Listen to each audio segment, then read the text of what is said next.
नारी और दिव्य जीवन में पूज्य पथिक जी महाराज कहते हैं,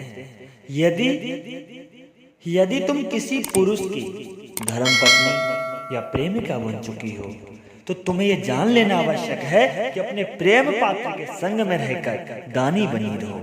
या दरिद्र सौभाग्य को बढ़ा रही हो या दुर्भाग्य, प्रेम की पुष्टि कर रही हो या मोह की, अपने घर को नरक बना रही हो या स्वर्ग को।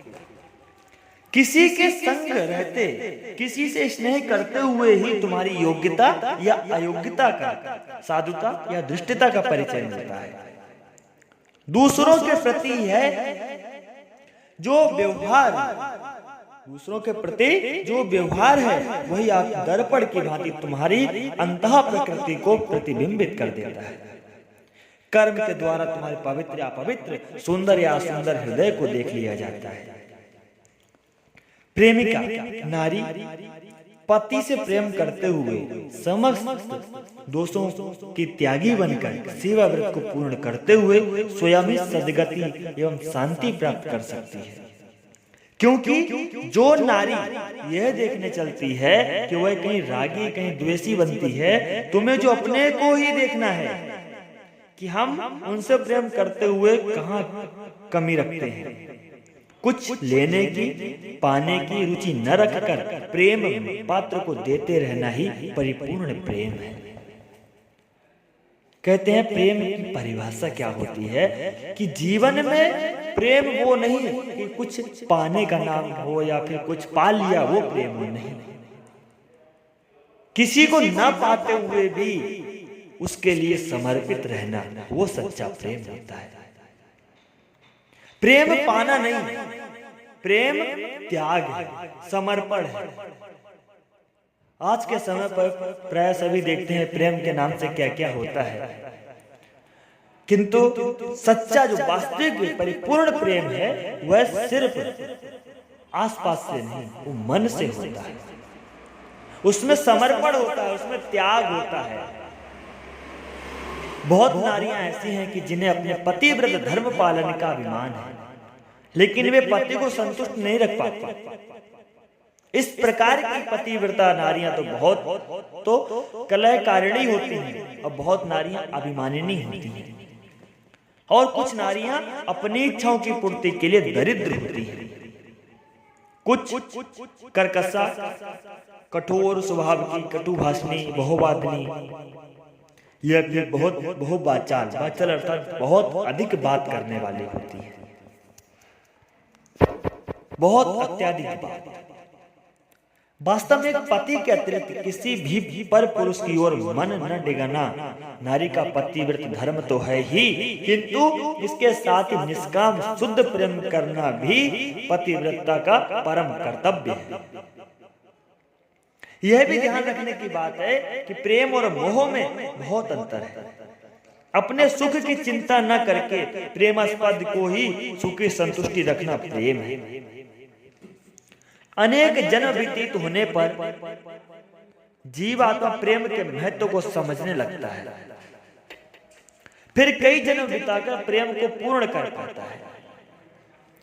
परमात्मा भगवान को प्रेम के द्वारा पाने के लिए पहले जीव को संसारिक संबंधियों के साथ रहकर प्रेम का ज्ञान प्राप्त करना पड़ता है, उनसे समझना पड़ता है, उनसे सीखना पड़ता है। जब कोई यहाँ प्रेम करना सीख लेता है, अर्थात जिसका प्रेम कामना रहित हो, जिसमें कुछ भी चाहत ना हो, वही भगवान की भक्ति प्राप्त कर पाता है और वही ईश्वरीय प्रेम कहलाता है। देवियों, तुम देख सकती हो ऐसी सहस्त्रों नारियां हैं जो विपुल वैभव संपत्ति के बीच में सुखी हैं। खाने पहनने रहने के लिए जिनके पास अधिक से अधिक है, किंतु विवेक बुद्धि न होने से तुच्छ अभिमानवश कहीं सास बहू के साथ, कहीं ननद के साथ, कहीं पारिवारिक लोगों के साथ असार बातों को लेकर झगड़ा कलह चला करते हैं। ऐसे कुछ मूर्ख नारियां भी स्वर्ग को भी नरक बना देती हैं। प्रायः नारियों की शक्ति कुछ ऊंचे बड़े कामों में ऊंची सेवाओं द्वारा खर्च तो होती नहीं, पर्याप्त शक्ति नीचे के क्षेत्रों में एकत्रित रहती है। इसीलिए वही शक्ति छोटी बातों के पीछे, निम्न क्षेत्र द्वारा क्रोध, ईर्ष्या, द्वेष, लोभ, मोह, अभिमान के पीछे इनकी पूर्ति के लिए खर्च होती है और उसका प्रभाव भी तीव्र रूप में ही होता है। तभी नारियों में क्रोध, लोभ, मोह, राग आदि जो कोई द्वेष प्रबल होता है वह उग्र रूप में ही होता है, कम में नहीं होता। जो भी होगा तेज होगा, शीघ्र होगा और अत्यधिक ज्यादा होगा। और जब वो जरूरत से ज्यादा होता है तो इसी कारण से उस वेग को रोकना कठिन हो जाता है। लेकिन जो देवियां विद्या अध्ययन कर रही हैं, ऊंची कक्षाओं को पार कर रही हैं, उनकी शक्ति का बड़ा हिस्सा उच्च कोष में काम करता है। इसीलिए शिक्षित देवियों में लोभ, क्रोध आदि दोषों की उतनी प्रबलता नहीं दिखती जितनी कि अशिक्षित नारियों में दिखती है। अशिक्षित और शिक्षित का अर्थात स्कूल की पढ़ाई वाले नहीं, उनकी सोच, उनके संस्कार। अनेकों देवियां ऐसी दिखती हैं जो बहुत अधिक बात करती हैं और कुछ ऐसी भी हैं जो अनेकों बार प्रश्न करने पर उत्तर ही नहीं देती हैं। ग्रामीण भाषा में कहीं तो उन्हें गब्बर कहा करते हैं। बहुत बोलने की भांति प्रश्न का उत्तर न देना भी भारी दोष है। कभी कभी नारियों की इस आदत के कारण बहुत कष्ट उठाने पड़ते हैं। उनके मन की बात कोई जान नहीं पाता, वे मन ही मन कूड़ा करती हैं और अपने भाग्य को कोसा करती हैं। भाग्य को कोसने से अच्छा है कि आप एक बार किसी से कहकर तो देखो अपनी समस्या। एक स्त्री किसी अभाव से दुखी बैठी है, उसकी मुखाकृति में प्रसन्नता खेलती रहनी चाहिए थी, किंतु उसके स्थान में उदासीनता, खिन्नता ने अडम्ब जमा लिया है। उसके सामने हंसते हुए मुख भी कुछ क्षण के लिए उदासीनता के द्वारा उसका स्वागत करते हैं। एक सहृदय हितैषी व्यक्ति उससे खिन्नता का कारण पूछता है। यदि वह नारी सरल हृदय से अपने दैन्य का दुख का कारण स्पष्ट कर देती तो उसका अभावजनित दुख तो उसी समय दूर हो सकता था। परंतु होता क्या, वह मन ही मन अपनी कल्पना से अपनी कोई हितैषी दुखहर्ता न मानकर कृपालु दयालु की कृपा दया से वंचित रहती है। सद्गुण ग्राही देवियों, अनावश्यक चढ़ा बढ़ाकर बहुत अधिक बात करने में अपनी शक्ति नष्ट न करो और बहुत अधिक चुप रहने की आदत न डालो। किसी का प्रश्न करने पर उसको संतोष अर्थ उत्तर दे दो, जिससे किसी को कष्ट हो। ऐसे वाक्यों का प्रयोग कभी न करो। संतोष भाषा में अगर सवाल जवाब का सवाल बनाओगे तो आगे बढ़ जाएगा। इसलिए जो सवाल किया जाता है उसी सवाल का जवाब तुरंत दे देना चाहिए, वो भी मधुर भाषा में, जिससे बात आगे न बढ़ सके। कुछ नारियां तो ऐसी भी हैं जो पहले तो बोलती नहीं हैं, किंतु जब बोलती हैं तब बहुत तीव्रता से उमड़ पड़ती है। तुम किसी को आघात न पहुंचाओ, इतनी तेजी से किसी और रुचि पूर्ति के लिए न दौड़ो कि दूसरों को धक्का लगे। टक्कर देकर किसी को न गिराओ, बहुत बचकर सबके बीच से निकलो। सह लो, कोई दर्द है, कोई समस्या है, पर किसी को अपने द्वारा सताओ नहीं। रो लो पर दूसरों को रुलाओ नहीं। यदि तुम रोगी नहीं होना चाहती तो शरीर के द्वारा श्रम अवश्य करो और अपनी बालिकाओं से भी कराओ। दुर्भाग्य से आलसी, विलासी, प्रमोदी न बनो।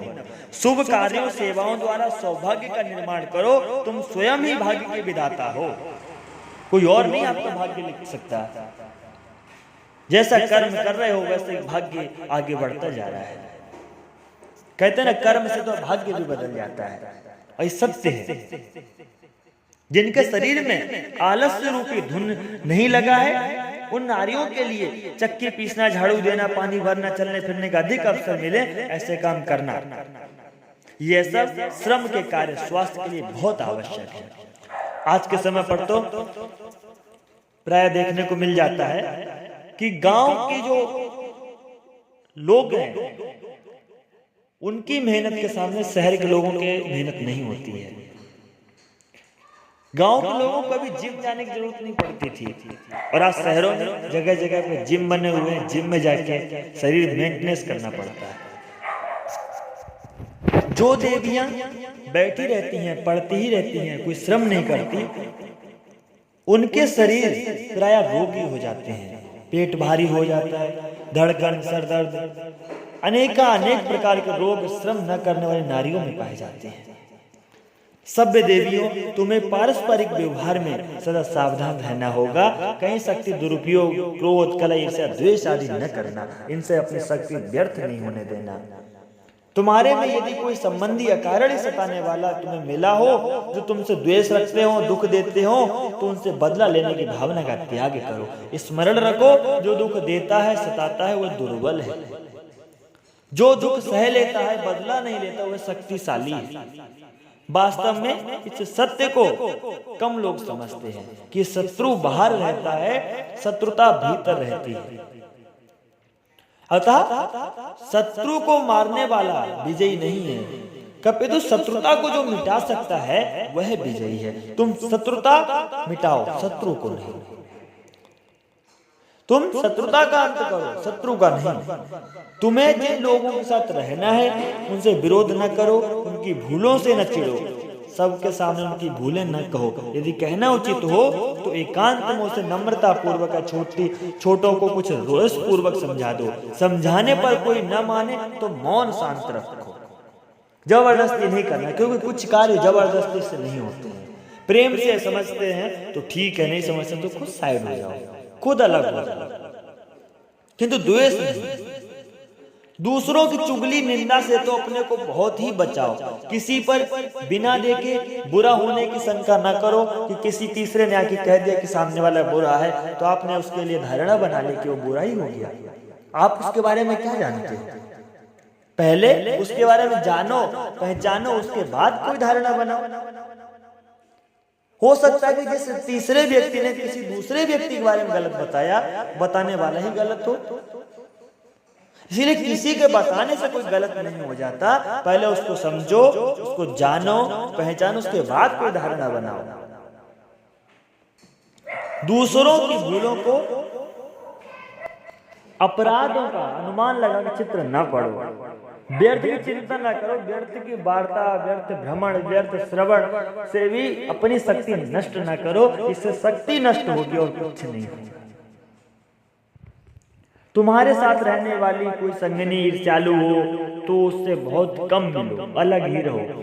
तुम मन में द्वेष न रखो, मन पर अनुशासन रखो। जो जिसके मन में समा जाता है उसी के विषय में वह अधिक सोचता है और अपने अनुकूल की प्रशंसा करता है, प्रतिकूल की निंदा करता है। तुम अपने अनुकूल की बातों से हर्ष न मानो, प्रतिकूल की बातों से उनका शोक न करो। दोनों व्यक्तियों को स्वरुचि पूर्ति के लिए विवश समझकर मौन ही रहो। उदासीन होकर दोनों को देखो, विवेक पूर्वक सदा प्रसन्न रहो। जब तुम्हारी भूलों का कोई वर्णन करे तब विनम्र होकर तुम अपनी भूल स्वीकार कर लो, वहीं से विवाद समाप्त हो जाएगा। और जो आपकी भूलों को बता रहे हैं, यदि आप भूल स्वीकार कर लेंगे तो उनको संतोष हो जाएगा और आपके लिए सबक हो जाएगा कि जो आपकी भूल बताई गई यदि आप स्वीकार कर लेती हैं तो आगे भविष्य में आपकी भूल आप खुद सुधार लेंगे। जहां तक तुम्हें स्वाधीनता मिली है तुम उसको दुरुपयोग मानने के लिए, भोग सुखों के लिए न करो, उनके द्वारा वैभव अधिकार न चाहो। यह सब बातें जीवन को बंधन में, दुखों में फंसाने वाली है। मान और भोग सुखों की इच्छा से किसकी शक्ति का विनाश नहीं हुआ। अच्छी तरह सोच कर देख लो, इससे सभी का पतन ही होता है, फायदा किसी का नहीं, सिर्फ नुकसान। जो वस्त्र, आभूषण, जो पदाधिकार या जो पदार्थ ऊपर से देखने में सुंदर लगते हैं परंतु राग द्वेष अभिमान बढ़ाते हो तो उनसे अलग ही रहना चाहिए।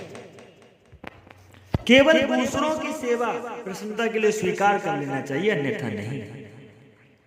बुद्धिमती नारियों की शिक्षा के साथ यदि कहीं पुण्य प्रयत्न से सत्य ज्ञान अर्थात आत्मज्ञान की दीक्षा का सुयोग प्राप्त हो जाता है, तब तो पुरुषों की अपेक्षा नारियां विद्या का बहुत तीव्र गति से सदुपयोग करने वाली लगती हैं। इंद्रिय संयम और हृदय की सरलता पवित्रता के कारण नारी की आध्यात्मिक उन्नति शीघ्रता से होती है, अत्यंत शीघ्रता से। जितना ही अधिक शिक्षा दीक्षा का सुयोग होता है उतना ही अधिक विज्ञानमय कोश बलवान होता है और मनोमय कोश में लोभ मोह मद काम आदि विकार मंद पड़ जाते हैं। केवल अभिमान और महत्वाकांक्षा की प्रबलता रहा करती है, जो कि आत्मा के ज्ञान होने पर शांत होती है, पहले नहीं। सिर्फ आत्मज्ञान के बाद ही शांति मिलती है।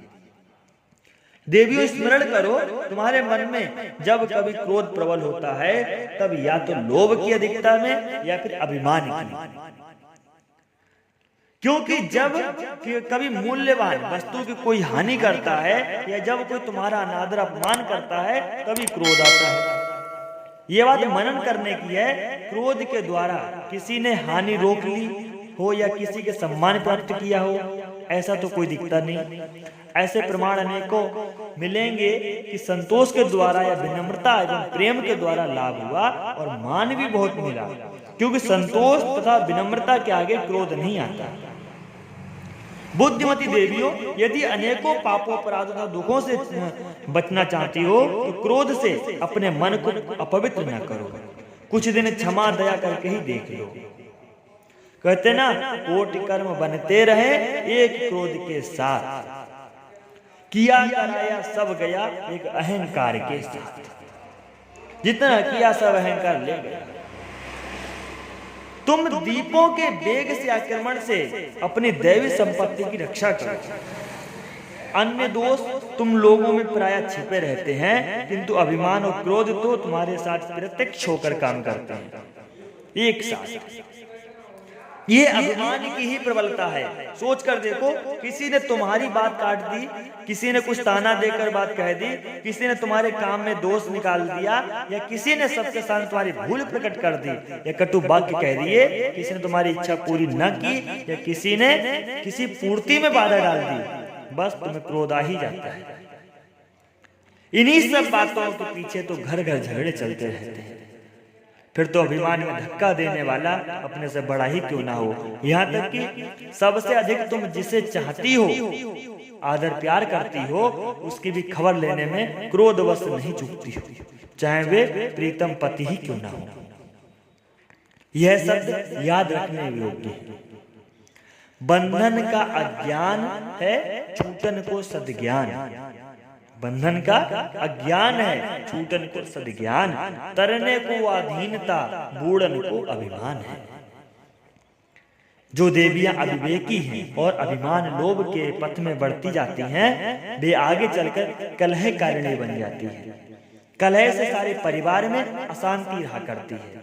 किसी ने सत्य ही कहा है, कलह न जानब छोट करी कलह कठिन परिणाम, लगत अगिन लघु नीच ग्रह जरत धनिक धनवान।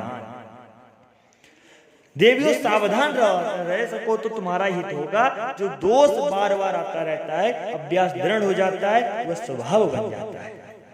फिर उस दोष का छूटना भी कठिन होता है। फिर आदत बनकर जीवन में एक जीवन जीने का एक हिस्सा बन जाता है, फिर वो छूटता नहीं है। इसीलिए अभिमान या अज्ञानता आपके जीवन का हिस्सा बने, उससे पहले ही उस जीवन को संभालना है, बिगाड़ना नहीं है। बंधन में बंधने से पहले ही मुक्ति की राह पर चल देना है। और जब पहले से ही बंधन से मुक्त होंगे तो हम बंधेंगे ही नहीं। यदि तुम शांति चाहती हो तो त्याग, ज्ञान और प्रेम का ही आश्रय लो, किंतु प्रेम पात्र के शरीर में अपना आनंद निर्भर न रखो। तुम्हारी सुयोग्यता या प्रेम की पूर्णता यही है कि जिसे चाहो उसको प्यार करो, उसे सुख संतुष्टि रखो। तुम उससे सुख संतुष्टि होने की इच्छा न करो, तभी तुम्हें कभी दुख न होगा। क्योंकि प्रेम हो या बंधन हो, तभी दुख होता है कि हम किसी से उम्मीद रखते हैं, किसी पर आधारित रहते हैं, किसी पर आश्रित रहते हैं। सामने वाला साथी है तो अच्छी बातें नहीं है, तब भी अच्छी बात है।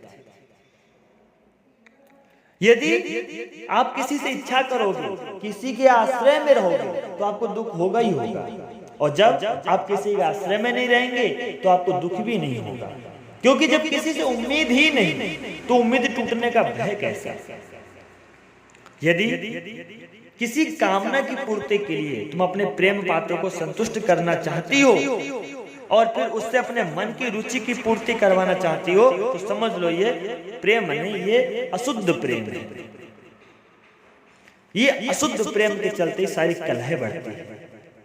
प्राय अशुद्ध प्रेम के चलते ही सांसारिक बंधन बढ़ जाते हैं और जीवन में नित्य प्रति कलह, झगड़े इत्यादि शुरू हो जाते हैं। एक अच्छा सा आदर्श जीवन चल रहा हो और यदि इस तरीके से अशुद्ध प्रेम आ जाए जीवन में, तो जीवन पूरा बर्बाद हो जाता है। शुद्ध प्रेम तो यही है कि तुम्हें अपनी ओर आकर्षित करके उनकी सेवा के अवसर प्राप्त करती रहो। देखो सच्चे प्रेमी के कितने सुंदर उद्गार हैं। सब कुछ ले लो किंतु तुम्हारी सेवा का अधिकार रहे। सब कुछ ले लो किंतु तुम्हारी सेवा का अधिकार रहे। प्यार रहे न रहे पर प्रिय मुझ पर सेवा का भार रहे। और आज के समय पर क्या रहता है कि प्यार रहे न रहे, बस मतलब सबसे रहे। एक से नहीं तो दूसरा से, दूसरा नहीं तो तीसरा से। इसी के चलते कलह बढ़ती है, संसारिक झगड़े बढ़ते हैं। हमें अपने में स्वयं में मस्त रहना है। कितना व्यस्त रहो, मस्त रहो। अपने प्रेमाम पद की सेवा में अपनी चिंता ही न करो, क्योंकि उनकी सेवा में अपने दुखों को, अड़चनों की चिंता न करना हो तो प्रेमिका नारी का तप है। उनसे अपने लिए कुछ न चाहना निष्कामता है। कहीं भी राग, द्वेष, लोभ, मोह, अभिमान, क्रोध न आने देना, यही त्याग है। इस प्रकार का त्याग और तप किसी पूर्ण प्रेमी में ही हो सकता है। पूर्ण त्याग के द्वारा ही प्रेम की पूर्णता का पता चलता है। क्योंकि प्रेम हो या फिर ना हो, किंतु एक तरफ से नहीं होता है। गलती भी होती है तो दोनों तरफ से होती है, प्रेम भी हो तो दोनों तरफ से होता है। जितना अभी जैसा कहा कि अपने सामने वाले प्रेमी के लिए अपनी चिंता न करो, उससे कुछ मत चाहो, तो जो सामने वाला प्रेमी उसके लिए भी यही है कि वो भी अपनी चिंता ना करे, सामने वाले के लिए प्रेम करे। और जब दोनों एक दूसरे के लिए ऐसा करेंगे तो निश्चित रूप से दोनों को ही प्रेम मिलेगा। और वही सच्ची प्रेमिका प्रेमी होते हैं। देखो सच्चे प्रेमियों की क्या चाह रहती है कि मेरी चाही करण की यदि है तुम्हारी चाह, मेरी चाही करण की यदि है तुम्हारी चाह, तो अपनी चाही को करो यही हमारी चाह। अपनी चाही को करो यही हमारी चाह। यदि मेरी इच्छा पूर्ति करनी है तो अपनी इच्छा समझो, और अपनी इच्छा समझनी है तो वही करो, और जो आपकी इच्छा वही हमारी इच्छा। यही प्रेमी प्रेम है। तुम्हारे सच्चे प्रेम की तो ये धारणा होनी चाहिए कि तुम्हारे प्रभु भले ही तुम्हारे होकर न रहें, पर तुम किसी दूसरे की होकर न रहो। केवल एक कोई अपना मानो, उन्हीं के नाते किसी की सेवा करो। अब यह सत्य बहुत कठिनता से समझ में आने वाला है कि प्रेमिका और प्रेम पात्र का स्वरूप क्या है। प्रेमिका और प्रेम पात्र का स्वरूप क्या है, क्योंकि स्वरूप का पता होना अत्यधिक जरूर है। बहुत दूर तक प्रेमिका न अपने स्वरूप को जानती है, न प्रेमास्पद को ही पहचानती है। अज्ञानवश, असत्य, परिवर्तनशील व्यक्तित्व को ही प्रेम पात्र मानकर उसी के संयोग में कुछ सुख और वियोग में दुख का अनुभव करती है। वास्तव में प्रेम व्यक्ति के प्रति, शरीर के प्रति हो ही नहीं सकता, केवल सत्य के प्रति होता है। जो सत्य हो, जब कोई प्रेमिका सत्य की ज्ञाता न होगी तब तक प्रेम परिपूर्ण एवं पवित्र हो ही नहीं सकता। जहां तक सत्य ज्ञान की कमी है वहां तक किसी का प्रेम न सुंदर ही है और न सत्य ही है। परस्पर दो पवित्र हृदयों का प्रेम पूर्ण सुंदर योग कहीं कहीं दिखाई देता है। और कहीं तो एक का प्रेम दूसरे के लिए अभिशाप बन जाता है। कहीं नारी देवता वर्ण की है तो पुरुष असुर वर्ण का है, कहीं नारी असुर वर्ण की है तो पुरुष देवता वर्ण का है, कहीं नारी भी असुर वर्ण की और पुरुष भी असुर वर्ण का मिलता है, किंतु कहीं कहीं नारी भी देवता वर्ण की पुरुष भी देवता वर्ण का ही होता है। असुर वर्ण की नारी भले इस प्रकार की बात क्यों सुनेगी? कदाचित किसी भी प्रेरणा से कोई सुने भी तो इसके मस्तिष्क में इस प्रकार के विचारों भावों का स्थान मिलना कठिन है। यदि तुम देवता वर्ण की प्रेमिका हो या प्रेमी हो तो विचार पूर्वक अपने संबंधी स्नेह पात्रों को देखो और वे जिस वर्ण अर्थात जिस प्रकार की आसुरी या दैवी प्रकृति के हो उस प्रकार की सेवा से अपनी शक्ति समय को सार्थक करो। अपने जीवन, अपने समय, अपने व्यक्तित्व को बर्बाद न करो। तुम अपने आप को तो केवल नित्य आत्मा को अर्पण करो, अपनी बुद्धि को केवल सत्य ज्ञान के आगे झुकाओ, अपने मन को सुंदर पवित्र भावों का ही संगी बनाओ, अपने शरीर को सबकी सेवा में दिए रहो। एक बात यहाँ भी सावधानों को समझ लेने की है, जब तुम किसी की सेवा करो, किसी की भी सेवा करो, तब यह भी देखो कि तुम जो कुछ दे रही हो और जिसे दे रही हो वह उसके योग्य है या नहीं।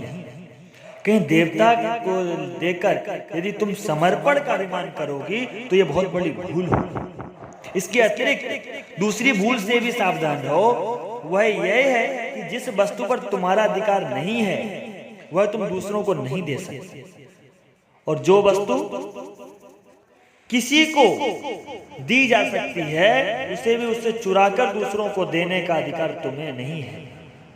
तुम गंभीरता पूर्वक अपने अंदर चिंतन करो, विचार करो कि तुम्हारे पास ऐसी कौन सी वस्तु है जो तुम्हारी हो जिस पर दूसरे का अधिकार न हो।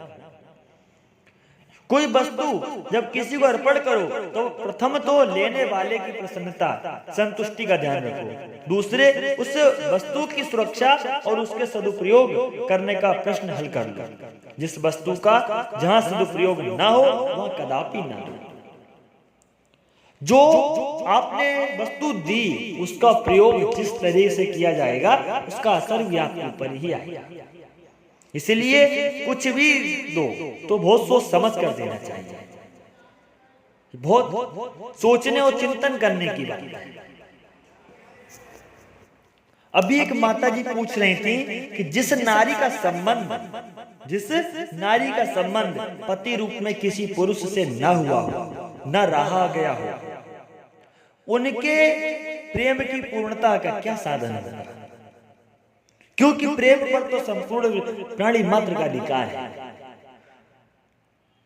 तो उनके सवाल के जवाब में वो सुंदर व्याख्या स्पष्ट करते हैं, वास्तव में अपनी अभिलाषाओं रुचियों की पूर्ति जितनी ही अधिक किसी के द्वारा प्रतीत होती है उतनी अधिक उसके प्रति आसक्ति बढ़ती है, और आसक्ति की अधिकता में ही प्रियतम भेद बन जाते हैं। निष्कर्ष यह निकलता है कि जिससे बढ़कर अन्य कोई भी प्रिय ना हो, जिसके लिए सब कुछ को छोड़ा जा सके और जो किसी के बदले में न छोड़ा जा सके वही प्रभु है। जिससे अधिक क्या जिसके बराबर भी कुछ और प्रिय न लगे वही प्रियतम है। जिसके लिए अब संपूर्ण चीज को छोड़ सकते हो किंतु उसको नहीं, वही प्रेम है। फिर वो प्रेम इंसान हो, इंसान से या फिर किसी वस्तु से या फिर किसी भी तरह से कुछ भी हो। और जब आसक्ति बढ़ती तब मोह हो जाता है, और मोह के बाद जब योग के बाद वियोग होता है तो क्रोध, लोभ, मोह सब बढ़ जाता है, फिर विकार बन जाते हैं और यहीं से जीवन हानि के दिन प्रारंभ हो जाते हैं। प्रिय और प्रियतर अनेकों वस्तु या व्यक्ति हो सकते हैं, लेकिन प्रियतम प्रभु एक ही होता है। जिसने प्रश्न किया उससे यही निवेदन है कि जीवन में जो कुछ सर्वोपरि प्रिय प्रतीत होता है उसी को प्रभु समझकर अपने प्रेम को कामना शून्य बनाओ। अब यही देखो, तुम्हें सबसे अधिक आसक्ति किससे है? तुम्हारे हृदय में सबसे अधिक प्रेम किसके प्रति है? किसी के लिए अनेकों का त्याग कर सकती हो तुम, उसी के लिए जो कुछ तप करना पड़े और जो कुछ त्याग करना पड़े वही करते चलो। यही प्रेम की पवित्रता, पूर्णता का साधन है। प्रेम की पूर्णता ही जीवन की पूर्णता होती है, और जीवन में पूर्णता प्राप्त करना अत्यंत जरूरी होता है। इतना और समझ लो, नास्तिक के अज्ञानी के प्रेम पात्र बदलते रहते हैं, लेकिन एक लंबी यात्रा के पश्चात ज्ञानी आस्तिक का एक ही प्रेम पात्र होता है, जिससे कभी वियोग नहीं होता। वो परम सत्ता, परम ईश्वर सत्य है। यदि कोई समझ सके तो समझो, अभिलाषा ही प्रेमिका का स्वरूप है, और वह अभिलाषा जिसके द्वारा पूर्ण होती है वही प्रेम पात्र है। अभी यह देखना शेष है कि अभिलाषा की पूर्ति किससे होती है। प्रायः सभी यही मानते हैं कि अभिलाषा की पूर्ति किसी नाम के व्यक्ति से, उसके शरीर से होती है। ऐसा मानकर ही सब लोग विनाशी व्यक्ति के नाम या रूप को प्रेम पात्र मानते हैं, किंतु यह एक सबसे बड़ी महाभूल है। जीवन में किसी इंसान से किसी की पूर्ति नहीं हो सकती। देवियों, तुम अपने सच्चे प्रेम पात्र को जानो, इसीलिए ज्ञान का सहारा लो, और सत्य ज्ञान की प्राप्ति के लिए विरक्त ज्ञानी संतों की ओर से आने वाले प्रकाश में जीवन का अध्ययन करो। स्वयं को जानो। तुम धोखे में रहकर मोह को प्रेम न मानती रहो, स्वार्थ पूर्ति के साथ सेवा न समझती रहो, व्यक्तित्व की उपासना को सत्य की उपासना न कहो, मन की स्वच्छंदता को स्वाधीनता न मानो। जो कुछ अभी तक सुनकर मान रखा है उसे सत्य न समझती रहो, प्रयत्न करो और सत्य को जानो, समझो और पहचानो। उसी सत्य को जानने के बाद उसी की परम प्रेमिका होकर रहो। दूसरा सवाल किया था कि विधवा नारी का दुर्भाग्य है या सौभाग्य है, क्योंकि प्रायः ऐसे जीवन में देखा जाता है, ऐसी समस्याएं, घटनाएं घटित होती हैं कि जहां पर कुछ नारियों को विधवा होना पड़ता है। इसको समय की विडंबना कहो या कुछ भी कह सकते हैं, किंतु ये सृष्टि का क्रमशः चला हुआ चक्र है। तो विधवा होना दुर्भाग्य है या सौभाग्य है? विधवा नारी को अधिकतर लोग अभागिनी मानते हैं। यदि विधवा नारी पति के सहयोग से मिलने वाले सुखों के अभाव में व्यतीत रहती है, रोती कलपती है, तो अवश्य उसे भाग्यहीन मानना ठीक है। लेकिन कोई नारी वैधव्य अवस्था में पति से मिलने वाले सुखों से विरक्त होकर तपों में जीवन व्यतीत करने लगती है, जो किसी से भी कुछ नहीं चाहती, मन से लोभ मोह का त्याग करती है और चित्त को परमात्मा में लगाए रहकर बुद्धि को उन्हीं में स्थिर रखकर शरीर से अधिकारी जनों की सेवा करती रहती है, उसे भला कौन अभागिनी कहने का साहस करेगा? ऐसा त्याग, अनुराग एवं तप या सेवा में संलग्न जीवन तो परम सौभाग्यशाली जीवन कहा जाता है। सभी विधवाएं अभागिनी नहीं होती। कभी तो जो विवेकी श्रद्धालु भगवत भक्त देवियां हैं, वे सदवा अवस्था से भी अधिक सौभाग्यशालिनी विधवा होकर बनती है, जो ईश्वरीय प्रेम भक्ति पूर्ण करना चाहती है। उनके लिए वास्तव में न सदवा होने में सौभाग्य है और न ही उनके लिए विधवा होने का दुर्भाग्य है। सौभाग्य तो दानी और प्रेमी होने में है। इस प्रकार कृपण दरिद्र होने में, द्वेष रागी होने में, संसारिक संबंधों के मोह अभिमानी होने में ही सबसे बड़ा दुर्भाग्य है। यदि कोई विधवा नारी अपने को अभागिनी मानने की भूल कर रही हो, तो वह इसी समय से सौभाग्यशालिनी बनने का प्रयत्न करे, दोषों का त्याग करे, भगवान से अनुराग बढ़ाकर शरीर से सेवा में श्रम करते हुए जीवन को सार्थक बनाए। यही उसकी मुक्ति का मार्ग है और यही दुर्भाग्य को सौभाग्य में बदलने का रास्ता है। जो नारियां पति के न रहने पर रोती कलपती रहती हैं, वे सच्चे प्रेम का परिचय नहीं देती बल्कि वो पक्के मोह का परिचय देती हैं। ऐसी नारियां पति के वियोग में ही नहीं रोती बल्कि सुख के वियोग में सोच सोच कर रोती हैं और थक जाती हैं, तब मन को समझाकर चुप हो जाती है। फिर वे ही एक दिन सबके साथ हिल मिलकर कहीं न कहीं सुख में मन फंसाकर आराम से रहने लगती हैं और रोने के स्थान पर हंसने लग जाती हैं। तो रोने का तरीका कैसा भी हो, लेकिन वो प्रेम नहीं, वो मोह होता है। और सांसारिक जीवन में उद्धार के लिए आपको प्रेम से नहीं हटना है, आपको मोह से हटना है, आपको मोह को जीतना है, मोह को हटाना है। तो विधवा हो या सधवा, भाग्य नहीं और सौभाग्य अपने हाथ में है। वो करती क्या, वो सोचती क्या या वो चाहती क्या, इस पर आधारित होता है दुर्भाग्य और सौभाग्य। सच्ची प्रेमिका वही है जो प्रेम पात्र से उसकी ही प्रसन्नता के अतिरिक्त और कुछ भी न चाहे। ऐसी स्थिति में सच्ची प्रेमिका पति संबंध विच्छेद होने पर इसलिए नहीं रोएगी क्योंकि वह जानती है कि रोने कल्पने से पति को कहीं प्रसन्नता न होगा, अतः रोगी दुखी होना व्यर्थ समझती है। वह भगवत चिंतन में समय सार्थक करती है, सेवा कार्य में शक्ति का सदुपयोग समझती है। विधवा नारी को केवल शरीर की रक्षा के लिए सादे या मोटे वस्त्र धारण करने चाहिए। सेवा करने के लिए शरीर में जितनी शक्ति की आवश्यकता प्रतीत होती हो उतने के लिए भोजन करना चाहिए। भोजन सतोगुण ही करना चाहिए और स्वादिष्ट भोजन की इच्छा न करनी चाहिए। शरीर का श्रृंगार न करना चाहिए, सिनेमा खेल या मेला न देखना चाहिए। किसी पुरुष के शब्द स्पर्श रूप में आकर्षित न होना चाहिए। यदि धोखे से मन आकर्षित हो भी जाए तो उसको रस न लेने देना चाहिए। रस अर्थात उसकी आदत नहीं लगनी चाहिए, क्योंकि जीवन में किसी की आदत लग जाए तो वो बहुत गलत हो जाता है। आदत से ही व्यक्ति मोह में फंसता है। ये मोह तक पहुंचने की पहली सीढ़ी होती है। विधवा होने के पश्चात नारी के हृदय में वह प्रेम का भाग खाली हो जाता है, बचा रहता है जो पति में लगा हुआ था। और वह बचा हुआ प्रेम का हिस्सा जब तक कहीं लग नहीं जाता तब तक नारी को बेचैन उदासीन बनाए रहता है।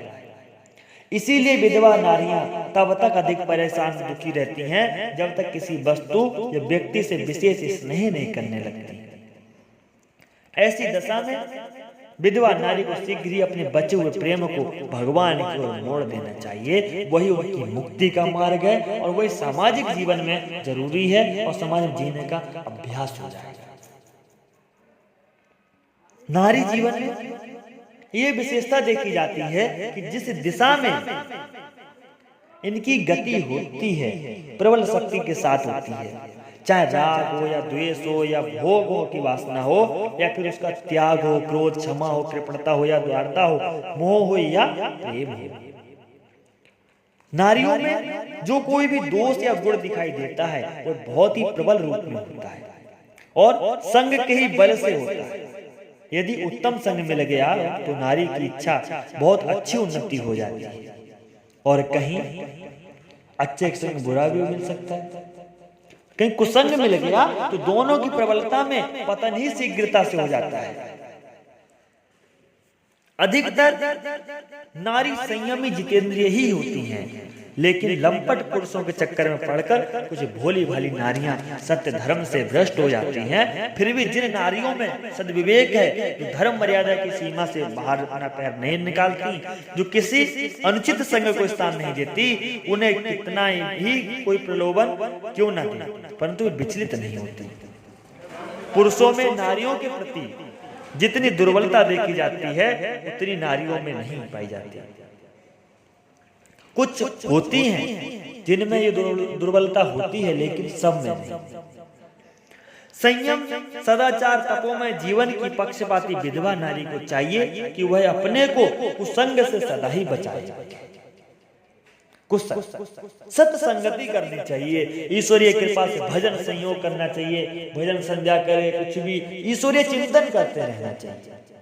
मन ईश्वर में, परमात्मा में लगाए, सत्य में लगाए, संसारिक से मोह नहीं करना चाहिए। साध्वी देवी में त्याग की कितनी शक्ति होती है। एक नवयुवती पति विहीना देवी पर उसके जेठ की दृष्टि दूषित पड़ रही थी। वह अपने स्नेह से युवती को स्ववश करने का तीव्र प्रयत्न कर रहा था। वह देवी सदाचारिणी थी, बुद्धिमती थी। उसने 3 दिन बाद मिलने का वादा किया और उस दिन थोड़ा सा जड़ी बूटियों में जमाल गोटा जो उसके घर में पड़ा था वह पड़ा था खा लिया। उसका परिणाम यह हुआ कि सुंदरी के शरीर का रक्त कट कट कर करके मलमूत्र के रूप में निकल गया। उस मलमूत्र को उसने एक नान में एकत्रित होने दिया तो दिन में उसकी आकृति बहुत ही भयावनी रूप बन गई। वह चारपाई में लगी हुई गठरी के रूप में दिखाई दे रही थी। तीसरे दिन अपने जेठ को बुलवाया। बहुत ही उत्सुक उल्लसित प्रणव भीख पाने की आशा में जब उसके सामने आए तो सहसा उस युवती को पहचान भी न सके। उस देवी ने संकेत किया उस नान की ओर, जिससे दुर्गंध आ रही थी, मक्खियां भनभना रही थी। उसे दिखाते हुए कहा कि देखिए, आप जिस सुंदर रूप पर मुग्ध थे वह नाद में एकत्रित है। आप उसी की प्यासे थे, उसी के भूखे थे, ना कि मेरे। क्योंकि अब मैं भी आपके सामने लेटी दिखाई देती हूँ, क्या इस समय मैं आपको प्रिय लग रही हूँ? उत्तर स्पष्ट है, कदापि नहीं। अब तो इस शरीर को देखने की भी रुचि नहीं होती। इससे यही सिद्ध हुआ कि आपको केवल इस हाड़ मांस के ऊपर छलकती हुई सुंदरता से मोह हो रहा था। इसीलिए उस अनिष्टकारी सुंदरता का मैंने त्याग किया है, जिसके कारण मुझे पतित होने की आशंका थी। उस बुद्धिमती साध्वी देवी की बातें सुनकर उस पुरुष का हृदय बदल गया। उसने क्षमा मांगी और आजीवन मात्र भाव से सेवा करते रहने का प्रण किया। तो तब वह देवी अपने भौतिक जीवन को संभालने का पक्षपाती बनी रही। इस दृष्टांत का केवल यही अभिप्राय है कि जिस साध्वी नारी को सत्य से, सदाचार से, सदकर्तव्य से प्रेम है, उसको कोई विचलित नहीं कर सकता, कोई कितना भी प्रयत्न करे। क्योंकि सत्य प्रेम में त्याग का पूर्ण बल होता है। प्रलोभन से वही नारी डिगती है जो दुर्बल होती है, जिसमें प्रेम की, विवेक की कमी रहती है।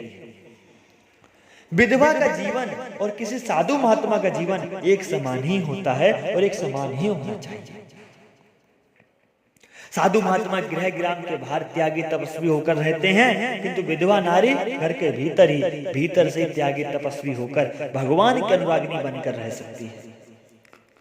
विधवा नारी को किसी भी पुरुष के एकांत संग से सदा बचते रहना चाहिए।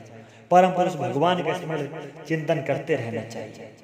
यही विधवा नारी के कल्याण का मार्ग है, यही उसकी मोक्ष का मार्ग है और यह उसकी मुक्ति का मार्ग है। पूज्यपाद पथिक जी महाराज कहते हैं कि नारी की श्रद्धा कब और कैसे होती है। गंभीरता पूर्वक विचार करने से ज्ञात होता है कि अधिकतर नारियां तभी श्रद्धालु या विशेष रूप से भगवान की भक्त होती हैं जब प्रेम का हिस्सा कहीं सांसारिक संबंधियों से बचा रहता है। उन श्रद्धालु भक्तों में कुछ तो बालिकाएं होती हैं, क्योंकि बालिकाओं के हृदय में तब तक प्रेम बहुत अंश में बचा रहता है जब तक पति से संबंध नहीं होता। इसीलिए किसी संग के प्रभाव से बालिकाओं का हृदय भक्ति भावना की ओर झुक जाता है और तब तक विशेष झुका रहता है जब तक किसी पुरुष से प्रेम नहीं होता। कुछ नारियां पत्नी बनकर भी श्रद्धालु भक्त बनती हैं। ये वही नारियां हैं जिनके संतान नहीं होती या फिर पति की ओर से दुख मिलते रहते हैं, जिनसे पूर्ण प्रेम नहीं होता, प्रेम पूर्ण होने में कमी रहती है। वही भाव श्रद्धा भक्ति भावना में परिपूर्ण हो जाता है। नारी भी श्रद्धालु भक्त बनती है, क्योंकि पति के प्रति फंसा हुआ प्रेम जब खाली होता है, उसी के द्वारा विधवा श्रद्धालु बनती है और भगवान को अपना मानकर उन्हीं से प्रेम करने लग जाती है।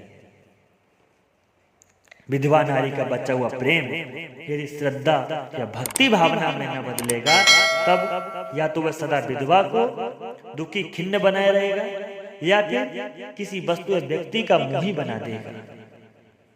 जो विधवा सांसारिक वस्तुओं व्यक्तियों की मोही बनकर जीवित रहती है, वह अभागिनी है, किंतु जो परमात्मा के अनुरागिनी, जगत के भोग सुखों से विरागिनी होकर विधवा जीवन व्यतीत करती है, जो बड़भागिनी है, वे वंदनीय साध्वी है। विधवा नारी को साधु महात्मा के प्रति श्रद्धा करते हुए सावधान रहना चाहिए। इसका टोटा उसमें गया, बाप मरा घर बेटा आया, वाली कहावत सच्ची होते प्राय दिखाई देती है। विधवा नारियां आत्म कल्याण के लिए, शांति प्राप्ति के लिए, सत्य ज्ञान के लिए महात्मा की शरण में जाती हैं। शिष्या होती हैं, सुंदर उपदेश सुनती हैं, कुछ जप कीर्तन पाठ भी करने लगती हैं। यह सब करते हुए उन्हें कुछ न कुछ करने वालों को देखकर अहंकार भी होता है। ये अपने को अच्छी श्रेणी का भक्त बनने के लिए अधिक से अधिक संख्या में भगवान का नाम जपती हैं। जितनी कुछ दूसरों से बातें करती हैं, उनकी संख्या कभी चाहे न गिने, लेकिन मंत्र जप, नाम जप की संख्या अवश्य गिनती है। आप प्राय पूरा समय तो किसी न किसी से बात करते हो, वो क्यों नहीं गिनते? दिन के 12 घंटे आप काम करते हो, बात करते हो, वो नहीं गिनते। यदि आप 10 मिनट भी प्रभु का नाम लेते हो तो एक माला रख लो की गिनती करने के लिए कि आपने कितनी बार नाम लिया। जिस प्रभु की कृपा से आपको सुंदर शरीर मिला, देह धारण करवाया, आपको बुद्धि मिली, स्वस्थ शरीर दिया, उसका नाम लेने को आप गिन रहे हो। और जो संसारिक जन है, संसारिक लोग हैं, जो आपको कभी अपना नहीं बना सकते, जिनसे आपको कभी सत्य की प्रतीत नहीं होगी, उनसे आप बात करते हो बिना कि उनके लिए आप पूरा समय व्यतीत करते हो। यही फर्क है।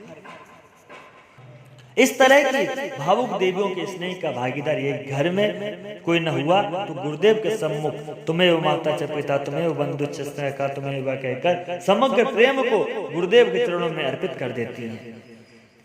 नारियों की श्रद्धा वास्तव में बहुत सुंदर होती है, किंतु विवेक की कमी रहने तक वह श्रद्धा अंधकार से यात्रा करने के समान होती है। जिस प्रकार अंधकार में यात्रा सफल नहीं होती, उसी प्रकार इनका भी जीवन सफल नहीं हो पाता।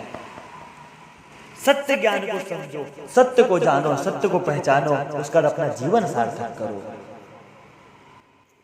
श्रद्धा वैसे तो महाशुभ ही है, किंतु विवेक पूर्वक न होने से वह तत्व के प्रति न होकर केवल नाम रूप के प्रति ही होती है। इसका पता उस समय लगता है जब इस प्रकार की श्रद्धालु देवियां गुरुदेव के शरीर का वियोग अनुभव करती हैं, और विशेषकर उस समय इनके मोह का परिचय मिलता है। जब किसी के गुरुदेव पंच भौतिक शरीर का त्याग करते हैं, तब श्रद्धालु देवियां उसी प्रकार रोती भी लगती हैं जिस प्रकार सांसारिक संबंधों के संबंध में विच्छेद में रोती। मोही मन की दशा देखकर कहना होता है कि गुरुदेव की शरण आने पर उनके ज्ञानोपदेश सुनकर भी मोह न मिटा तो उनसे लाभ ही क्या उठाए। केवल शिष्य सत्संगी होने का ही तो अभिमान बढ़ा। उपदेशक गुरु के ज्ञान को ग्रहण न किया, केवल उनके नाम को ही हृदय में बसा लिया, यह कितनी बड़ी भूल है। आई थी हरि भजन को ओटने लगी कपास, वही कहावत सत्य हो दिखती है। जहां गुरुदेव के सत्य ज्ञान को, देवी गुणों को देखकर और उसे अपने जीवन में धारण करते हुए विरक्त तृप्त न होना चाहिए, वहां जो श्रद्धालु देवियां शरीर दर्शन मात्र से परम संतोष मान लेती हैं, शरीर के सत्कार के परम भक्ति मान लेती हैं, और उसी शरीर की समिति में रहने से ही अपनी मुक्ति की कल्पना करती हैं, ऐसी देवियां गुरुदेव का सत्संग न करके अपने मन का संग करती हैं, रुचि की पूर्ति में रस लेती हैं। इसी प्रवृत्ति को स्वच्छंदता का दोष कहते हैं। आलस्य प्रमाद के आगे तीसरा दोष होता है, वह यह स्वच्छंदता का है। इससे बचना चाहिए। सद्विवेक की कमी के कारण कुछ देवियां बाहर जप कीर्तन पूजा पाठ की पद्धति को ही भगवान की भक्ति मानती रहती है, उसी में संतुष्ट रहती है। और कुछ आगे बढ़ी हुई समझ युक्त देवियां अवश्य क्रिया प्रधान साधनों के पीछे भाव को महत्व देती है। उन्हीं के हृदय में भगवान के प्रति प्रेम विरह व्याकुलता रहती है, किंतु जहां वे भाव रस से संतुष्ट होने लगी, वहीं साधन में रुकावट आ जाती है, वहीं साधन कमजोर पड़ जाता है। यथार्थ विवेक के बिना वर्षों का श्रम व्यर्थ होता है। गुरुदेव का सद्ज्ञान ग्रहण न करने से समय नष्ट होता है। इसीलिए बुद्धिमती नारियों को धोखा न खाना चाहिए। किसी का मत है विधवा नारी के लिए सबसे उत्तम तो यही है कि भगवान को अपना परम गुरु समझे। रामायण, गीता, श्रीमद् भागवत में जो भगवान की आज्ञा है उसी को उपदेश मानकर आचरण करें। यदि इतने से संतोष ना हो, इतनी योग्यता ना हो, तो संसार प्रपंच से विरक्त संत महात्मा से अपने कल्याण की बातें सुने। त्याग, तप, व्रत, सेवा का मर्म समझे और उसी को अपने जीवन में धारण करें। उपदेशक महात्मा के शरीर से मोह न करें, शरीर को गुरु न माने, शरीर की सेवा को गुरु सेवा न कहें, बल्कि गुरु की जो आज्ञा अपने लिए कल्याणकारी हो उसी का पालन करना ही उनकी सेवा समझे, और वही सच्ची सेवा होती है। जो विरक्त ज्ञानी महापुरुष हैं वे अपने शरीर की सेवा लेते भी नहीं और अपनी देह से मोह भी नहीं होने देते, फिर भी अविवेकी स्वच्छंद स्वभाव के जो श्रद्धालु हैं वे गुरु आज्ञा न मानकर अपने मन की रुचि के अनुसार चलते रहते हैं और वे अंत में दुखी होते हैं। इन्हीं को मन सुखी साधन कहते हैं। ये गुरु मुख नहीं होते, मन मुख होते हैं। पुरुषों की अपेक्षा नारी श्रद्धालु तथा धर्मशील, कोमल और पवित्र होती है। मूल्यवान वस्तु की रक्षा सभी करते हैं। चांदी, सोना, हीरा, रत्न का तिजोरी में रखे जाते हैं। नारी उसका धर्म अधिक मूल्यवान है, इसीलिए उसके चोरी जाने तथा नष्ट भ्रष्ट होने की अधिक आशंका रहती है। तभी तो उसकी रक्षा में सावधान रहना चाहिए। जब कभी आपत्ति आती है तब बालक और नारी की रक्षा के लिए कायरों और दुर्बलों को छोड़कर सभी पुरुष तत्पर रहते हैं। नारी यदि सदाचार, धर्म, मर्यादा से पवित्र होती है तो सारा कुछ दूषित हो जाता है। पुरुष के बिगड़ने से इतनी क्षति नहीं होती। बुद्धिमती नारी को यदि मूर्ख पति मिल जाए तब उतना दुखद कलहपूर्ण संबंध नहीं होता जितना कि विद्वान पुरुष को मूर्ख नारी मिलने से होता है। जहां नारियों का आदर होता है वहीं देवता वास करते हैं, किंतु सच्ची प्रेमिका वही है जो आदर और अधिकार की भूखी ना हो। वास्तव में वे आदर्शशीलवती नारी का आदर कदाचित असभ्य मनुष्य न भी करे, किंतु वह तो देवताओं की ओर से भी आदरणीय होती है, सम्माननीय होती है। नारी में बौद्धिक ज्ञान की अपेक्षा प्रेम भाव अधिक प्रबल होता है।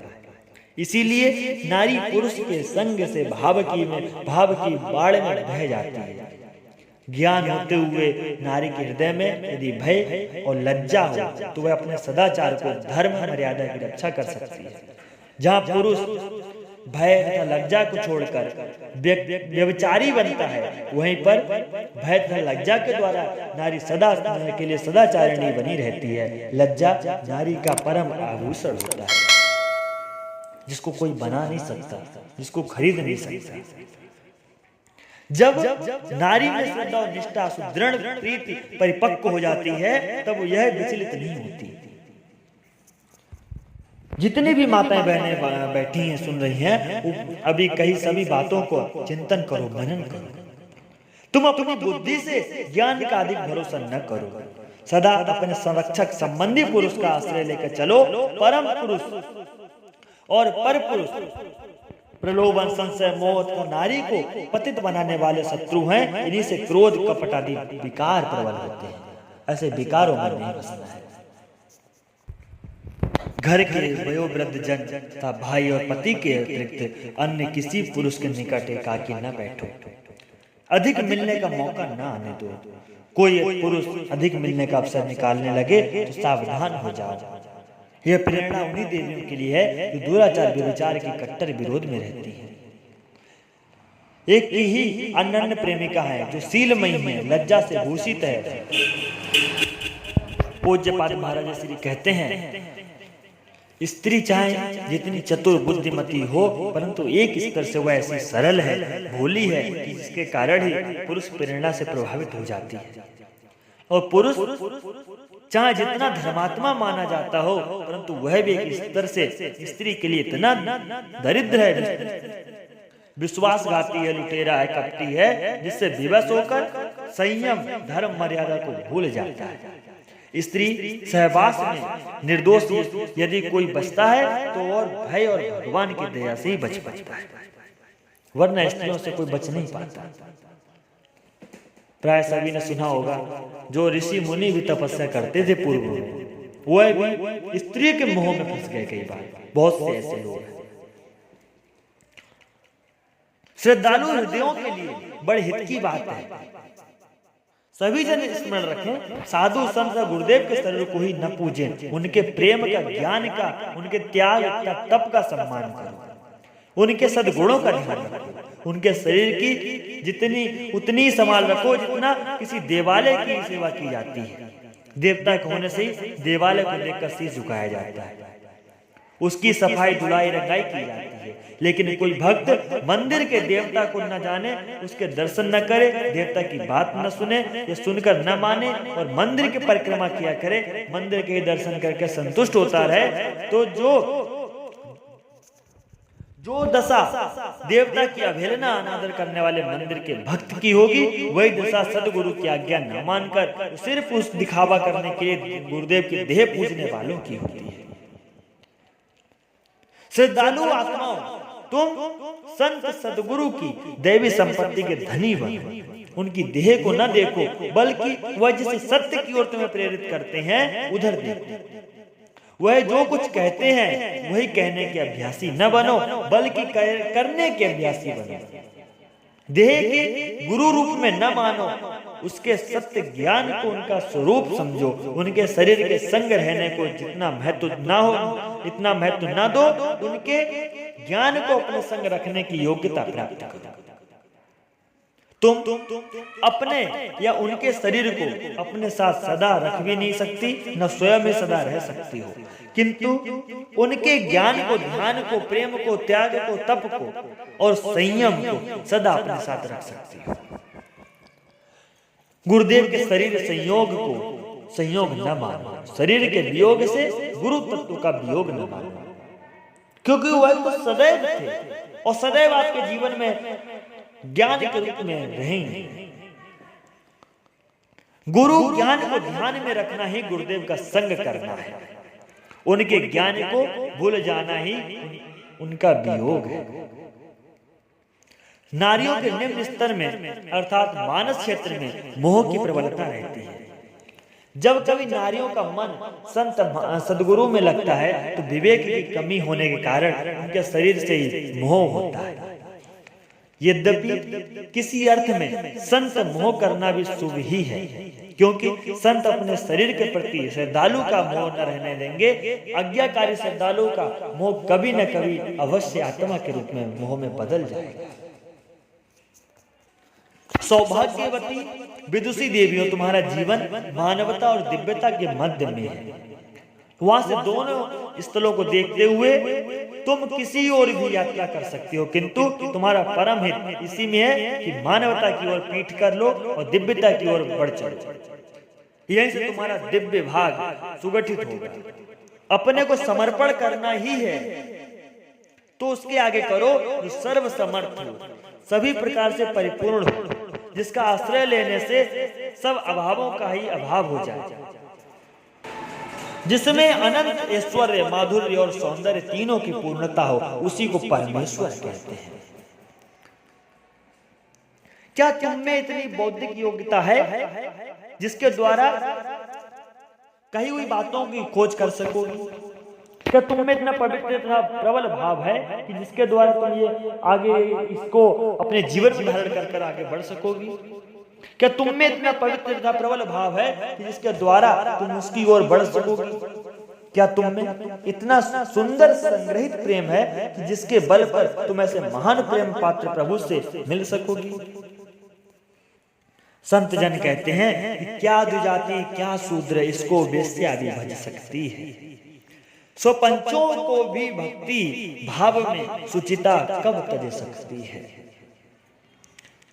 पूज्यपाद महाराज श्री कहते हैं इस संसार में नर हो या नारी, ब्राह्मण हो या चंडाल, राजा हो या रंग, परम शांति अथवा दिव्यत्व की प्राप्ति सबको हो सकती है। जो भी प्रयत्न करता है उसको प्राप्त हो सकती है, इसमें कोई संशय नहीं है। पवित्र एवं परिपूर्ण प्रेम ही इसका योग धाम है और स्वाधीन जीवन ही इसकी प्राप्ति का साधन है। समस्त दोषों दुर्विकारों का त्याग इस पथ में गति है। स्वधर्म पालन रूप तप ही गति के साथ रहने वाली शक्ति है। गुरु प्रदत्त सद्ज्ञान ही इस पथ में प्रकाश है। शुद्ध दूरदर्शी बुद्धि लक्ष्य को देखते रहने में समर्थ दृष्टि है। दैवी संपत्ति सद्गुण ही पाती नित्य की शुद्धि है। सर्व भयों एवं दुखों का अभाव ही सफलता की सूचना होती है। संसार में सुंदर से सुंदर पुरुषों का निर्माण करने वाली शक्ति स्वरूप देवियों इतनी महत्ता को देखो। आज अधिकार की मांग ने नारी को लघुता प्रदान की है। प्राय संग दोष से नारी अपनी शक्ति को भूल चुकी है। यह अधिकार शब्द बहुत ही मोहक है। मान की मादकता में डुबोने वाला, सत्य स्वरूप को विस्मृत कराने वाला शब्द है। अनेकों नारियां अधिकार के मोह में भ्रमित हो रही हैं और अपने प्रकृति प्रदत्त अधिकार का तिरस्कार करके अधिकार भिक्षुक रूप पुरुष के आगे दीनता अभिमानी बना रही हैं। इसी परिस्थिति में पुरुष असंतुष्ट है और नारी तृप्त है। बुद्धिमती देवियों, तुम्हारा जीवन त्यागमय है। देने में ही तुम्हें आनंद है। शुभ सुंदर के दान में ही तृप्ति होती है। विवेकी नारी वही है जो अपने हृदय की उदारता को नहीं जानती, जन्म से मिली हुई दैवी संपत्ति को नहीं पहचानती। घर में रानी बनकर सेवा करते रहने की अपेक्षा मजदूरी की भांति काम करती है। कुड़ती रहती है, चिल्लाती है, बड़बड़ाकर क्रोध शांत करती है, अपने भाग्य को कोसती है। शक्ति का संयोग पाकर वही अधिकार का दावा करती है। विवेक की नारी वही है जो सदा प्रसन्न रहती है, सबको प्रसन्न रखती है। दुख की काली घटा अपने प्रसन्न मुख पर नहीं आने देती। वह नरक को स्वर्ग में बदल देती है, क्योंकि वह तृप्त विनम्र शांत रहती है। छोटी छोटी बातों को हंसकर उड़ा देती है। परिवार के लोगों को निराश नहीं होने देती। स्वयं पुरुष की बातें खिली रहती है। अपने पवित्र स्नेह सौरभ से सबको संतुष्ट रखती है। नारी के लिए कार्य का न होना, आलस्य में समय काटना महाशुभ है। नारी अपने तथा अपने परिवार के लिए बहुत ही अपशकुन है। वह दुखद संकट का मार्ग खोल सकती है। निराशा, रक्षता, क्रोधी स्वभाव नारी की कुरूपता है। जहाँ सतीत्व है, पति के कल्याण की कामना है, सबके प्रति सहानुभूति है, मधुर वाणी सुंदर शब्द है, वही प्रेम है। मृदता है, विवेकी चतुर नारी का घर हंसता हुआ दिखता है। सब कुछ व्यवस्थित, वेशभूषा भी सामायिक और समुचित सेवा कर्तव्य पालन में सावधानी, यह बुद्धिमती देवी में ही देखा जाता है। सुयोग्य नारी दुख का जहर पीकर पचा सकती है, पर परिवार को सुख सुधा पिलाती रहती है। तपस्या ही उसकी शक्ति, त्याग ही उसका अधिकार होता है। जो नारी हर स्थिति में प्रसन्न रहना जानती है, उसे कोई दुख नहीं दे सकता। ऐसी देवी सबको सदा सुख दे सकती है, क्योंकि वह तीर्थ स्वरूप पुण्यमयी मां है। जिनका स्वभाव चिड़चिड़ा होता है, छोटी छोटी बातों में चिढ़ने की आदत पड़ जाती है, या जिनके स्वभाव में जड़ता है, जो सीख चुकी हैं उसके आगे नहीं सीखना चाहती, जो अपने जीवन को ऊंचे से ऊंचा उठाने को उत्साहित नहीं होती, वे नारी भी कष्टों को ही आमंत्रित करती रहती है। सभ्य शिक्षित नारियां तुम में विचार सकती है, उसका अपने निरीक्षण में सदुपयोग करो। स्वयं में असुंदर हो तो दूर करो और दूसरों को सुंदर बनने की प्रेरणा दो। तुम्हारा आदर्श जीवन, सुंदर जीवन स्वयं ही प्रेरक बन जाएगा। तुम जिस संबंधी को सामने देखो, उसी के साथ सुंदरता से बेटी का, बहन का, पत्नी का, माँ का पाठ पूरा करो। कहीं भूल ना होने दो। इसी से तुम्हारा जीवन सर्वोपरि पुरस्कार का पात्र बन जाएगा। देवियों, मनन करो, तुम्हारी सहायता से पुरुष शक्तिवान है। तुम वह शक्ति हो जो कहती है हो तुम्हारा कर्म क्षेत्र विश्वव्यापी है। तुम में वही बड़ा है, वही छोटा है, जिसे तुम बना दो। तुम शक्ति माँ से उत्पन्न हुई हो और अंत में माता बनकर इस संसार से ओझल होती हो। तुम उस पुरुष की माता हो जो पुरुष महान कार्य करता है। माता का जीवन है, त्याग का जीवन है, प्रेममय जीवन है। कवि का कथन है कि पुरुष के अभाव में संसार चल सकता है, पर नारी के अभाव में संसार अचल हो जाता है।